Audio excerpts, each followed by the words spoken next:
Hello everyone, I am नवीन कुमार और यहाँ पर एक कंपनी है जो कि स्टॉक मार्केट से पैसे उठाने का ट्राई कर रही है आईपीओ के थ्रू। कंपनी का नाम है डिवाइन हीरा ज्वेलर्स लिमिटेड।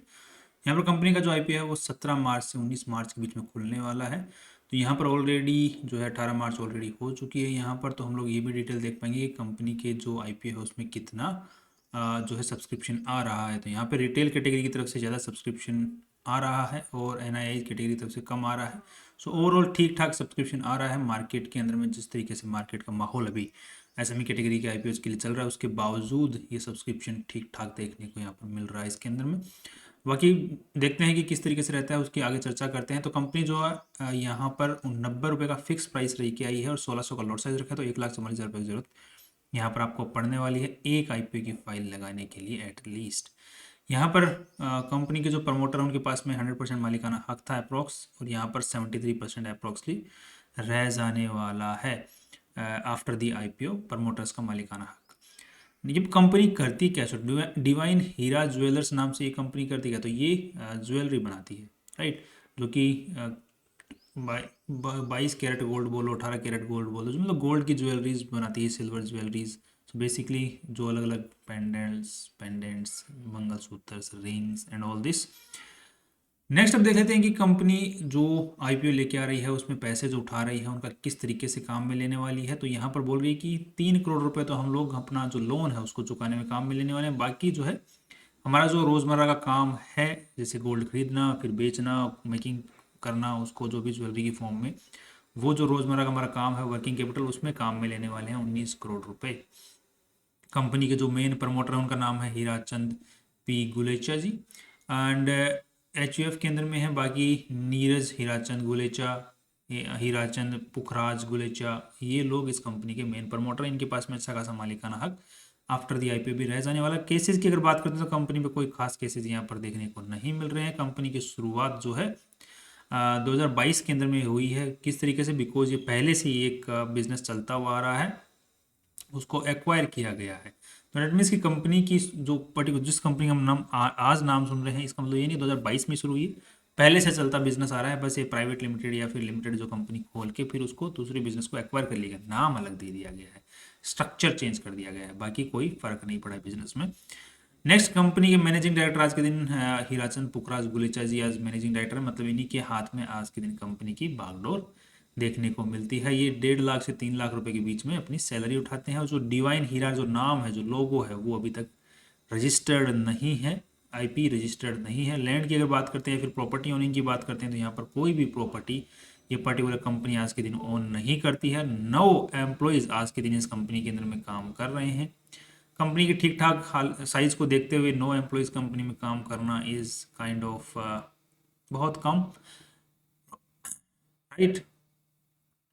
नेक्स्ट, कंपनी की यहाँ पर जो मैक्सिमम सेल आती है वो कॉर्पोरेट क्लाइंट से आती है, एंड मिड रेंज ज्वेलर्स और रिटेल स्टोर्स से भी ज़्यादा नहीं आती है। मतलब रिटेल स्टोर्स जो हमारे जैसे कस्टमर्स होते हैं जो कि दुकान पे जाके ज्वेलरी खरीदते हैं, वहाँ से कुछ खास इनका रेवेन्यू नहीं आ रहा है। मोस्टली जैसे यहाँ पर पिछले 2024 के मुकाबले देखते हैं 76% रेवेन्यू कॉर्पोरेट क्लाइंट से आया है। कि मतलब एक बड़े मतलब कंपनी से कंपनी सेलिंग यहाँ पर देखने को मिली है, या फिर गिफ्टिंग के तौर पे जैसे कॉर्पोरेट्स वगैरह खरीदते हैं तो वहाँ से मेनली इनकी बाइंग देखने को मिली है। रिटेलर्स के थ्रू बाइंग नहीं देखने को मिली है। बी टू बी अगर हम इसको बोल सकते हैं, बी टू बी बाइंग जो है वो यहाँ पर देखने को मिली है। दूसरी चीज़, महाराष्ट्र के अंदर में ही इनका स्टोर है, तो वहीं पर इनकी कंप्लीट सेल वहीं पर होती है आज के दिन। एंड नेक्स्ट, कंपनी का जो रेवेन्यू आ रहा है वो यहाँ पर देखने को मिलेगा, 1 second. Gold and gold product से 99% आ रहा है। दैट मीन्स कि गोल्ड की ज्वेलरी बनाती है। तो बाकी सिल्वर के प्रोडक्ट से भी कंपनी का रेवेन्यू आता है, बट कुछ खास नहीं आ रहा है। अब देख लेते हैं कि थोड़ा बहुत कंपनी की जो बैलेंस शीट है वो क्या बोल रही है। उसमें थोड़ा सा हमें और कंपनी के बारे में पता चल जाएगा। 1 सेकेंड। आज के दिन कंपनी के अंदर में लगभग 28 करोड़ रुपए लगे हुए हैं। एंड जो पैसा है वो कहाँ से आया हुआ है? तो मोस्टली जो पैसा लगा हुआ है वो इन्वेस्टर्स का ही पैसा लगा हुआ है। एंड उधारी भी अच्छी खासी हो रखी है जो कि इसी साल चुकानी है, लगभग 12 करोड़ रुपए की। बाकी पैसा कहाँ कहाँ पड़ा हुआ है? तो ये 16, I think this data is in lakhs. Okay, this data is in lakhs. So 28 crore रुपए, सो 17 करोड़ रुपए तो यहाँ पर इन्वेंट्री, दैट मीन्स कि सोने का माल बन बनाया पड़ा हुआ है, इन्वेंट्री बन के तैयार पड़ी हुई है ज्वेलरी वगैरह की फॉर्म के अंदर में। ट्रेड रिसीवेबल्स की अगर बात करते हैं तो यहाँ पे 7 करोड़ रुपए के आसपास में ट्रेड रिसीवेबल भी पड़ा हुआ है, बट ट्रेड रिसीवेबल सेगमेंट इनका काफ़ी ज़्यादा बिकॉज इनको शुरुआत करेंगे इनकी मैक्सिमम जो सेलिंग होती है वो कॉर्पोरेट सेलिंग होती है, मतलब B2B सेलिंग होती है, तो वहाँ पर बिल बनता है जाता है। सो उस वजह से जो ट्रेड रिसीवेबल सेगमेंट है एक ठीक ठाक इनकी साइज़ का बना हुआ है। कैश भी ठीक ठाक पड़ा हुआ 2.5 करोड़ रुपए। So balance sheet is pretty normal over here. Next देख लेते हैं कंपनी का कैश फ्लो स्टेटमेंट, एक सॉरी अर्निंग स्टेटमेंट। वहाँ पर P&L स्टेटमेंट की अगर बात करते हैं तो यहाँ पर 22 के 142 एंड फिर यहाँ पर अक्टूबर, सो यहाँ पर देखने को मिला 23। तो इन दोनों को हम लोग मिक्स करेंगे तो जाके हमारे पास में पूरा डेटा आएगा। तो ये लगभग 240 करोड़ के आसपास में बनता है, 245। सो 141 से सीधा ही 245 करोड़, तो it's great pretty good jump. फिर 183 करोड़ रुपए कंपनी ने कमाए 2024 के अंदर में, दैट्स अगेन डाउनवर्ड साइड देखने को मिल रहा है। और यहाँ पर अगेन 135 करोड़ रुपये 6 महीने में कमा लिए, तो इस साल जो है 270 करोड़ के आसपास का हम लोग मार्जिन ये कंपनी बोल रही है कि हम कमा, मतलब डबल कर रहे हैं सीधा सीधा यहाँ पर।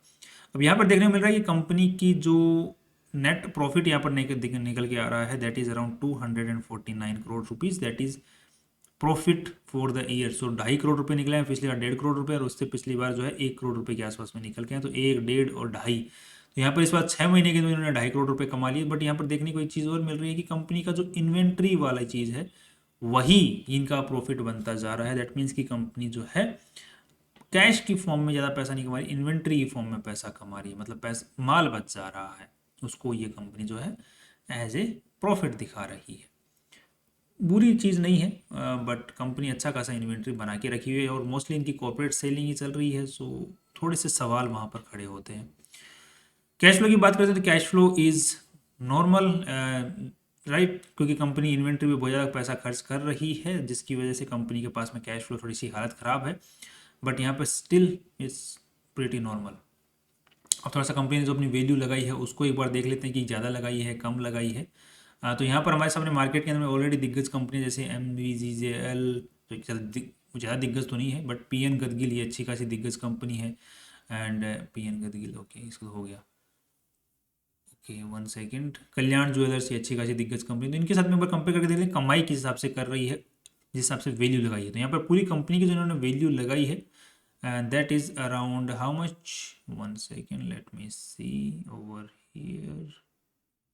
तो यहाँ पर कंपनी ने 117 करोड़ रुपए की खुद की वैल्यू जो है वो लगाई है, और यहाँ पर जो रेवेन्यू है वो लगभग 136 करोड़ का है।